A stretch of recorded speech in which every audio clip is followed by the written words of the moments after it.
Saying things people already know out loud is tight. Get out of my head! You park in front of your house, I park in front of my house. This is...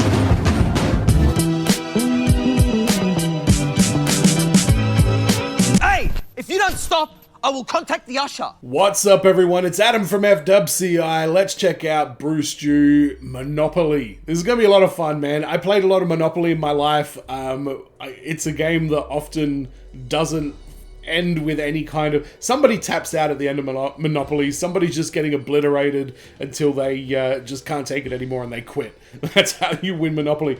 There's a great line by Louis C.K. where he's playing Monopoly against his daughters. And his daughter's like, is this enough money to pay the rent, Dad? And he goes, no, you know what?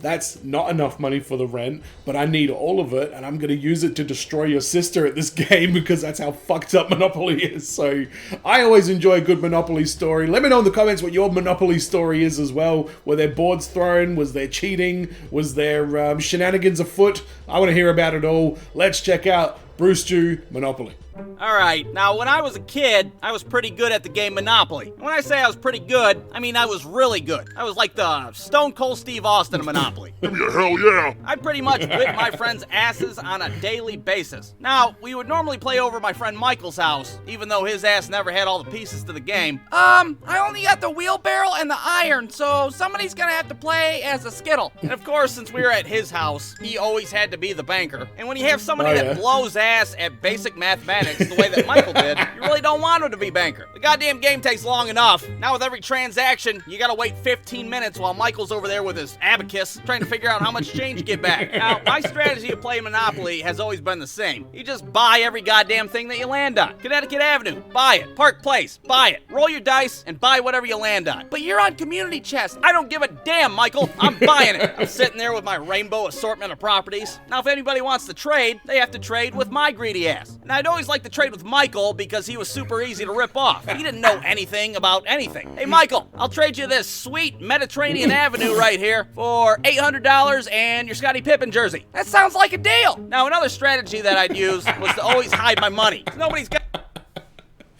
You know what? One of the things I love about Brewstew is how clever he is with his animation joke telling. Like, we know that that's Michael's jersey. We've seen it in like 100 videos, and seeing his character sit there wearing Michael's Scottie Pippen jersey just is such a fucking awesome visual joke. I don't know, I just felt like I had to weigh in on that. Goddamn business how many orange $500 bills I have stashed away. You put your money in your pocket, hide it in your shoe. Hell, shove it up your asshole if you're comfortable with it. Because there's nothing wrong with hiding a bunch of fake money in a body cavity. That's what the professionals do. Everybody else kept their money tucked under the board, just sitting there on display. You'd have David over there hoarding all his money like there's another Great Depression right around the corner. Then Michael, on the other hand, is going through all his money like a drug addict. 20 minutes into the game, all his properties are mortgaged. The only money he's pulling in is the random chance cards that he picks up. Suck dick for money. Collect $15. Ooh, it's my lucky day. Playing Monopoly with Michael was like playing Monopoly with a really smart dog. He didn't really know what was going on, but he was just happy to be there for the experience. David was my only real competition, but his ass was attention deficit. So it was only a matter of time before he was like, hey, you guys want to ride bikes? Let's ride bikes. I think I'm going to go ride a bike. Boom. He's gone. Just walks away in the middle of a game. Well, I guess it's just me and you, Michael. So I just try to end the game early, pull out my ass money, and I just plop down as many houses and hotels that I could. Michael's sitting over there with electric company. He's got his thumb up his ass. Can I build a house on electric company? Well, no, Michael, that's stupid as hell. Second off, what are you gonna buy a house with your crumpled up $7 over there? So I'd have half the board covered in hotels, but somehow we'd end up playing for another 2 hours because Michael would dodge every goddamn property of mine. He'd be staring down a whole row of my hotels. Somehow his ass would roll a 13 and go right past them all. Meanwhile, I'm landing on his stupid ass electric company every goddamn turn. $36, cough it up. Michael, I'm gonna key your name into your goddamn stepdad's car. He's hiding out in jail, doing anything he can to stay there as long as possible. He's shanking prison guards and shit. I'm not going back outside. I'm not touching those hotels. Then when his ass finally did go bankrupt, he'd end up going bankrupt on something stupid like luxury tax. Oh my God, Michael, your ass is so sorry the goddamn Monopoly board beat you. Aw, man, it was neck and neck. I was about to make a comeback. Michael, your ass was on welfare for 75% of the game. What are you talking talking about? He'd get all mad, flip the board, and he'd go run downstairs and tell on me. Yeah, that's right, he'd tell on me for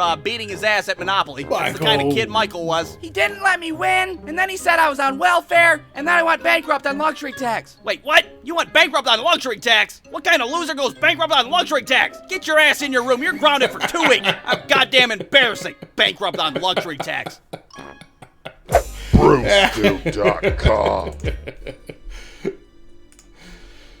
Michael, I was probably more like Michael growing up, to be completely honest. I was always trying to like wheel and deal. Like I'd come up with like a crazy scheme, like I'm gonna beat everybody with Old Kent Road and fucking whatever the shit ones were, try and get some houses on those. It never worked out. So maybe next time I play Monopoly, I'll have to try the strategy of just buy everything, first go around the board, every single thing you land on, just buy, get it all immediately. Do you have a Monopoly strategy? Have you got any tips that you can give me on how I can beat people at Monopoly? But let me know in the comments what you guys thought about this one. Let me know what Brewstew videos you want me to have a look at. I've checked out quite a few already, but I know there's got to be some more hidden gems out there. So let me know which ones are the best. Subscribe if you are new to the channel. And as always, everyone, be well, stay safe, look after your friends. See you in the next video. Peace.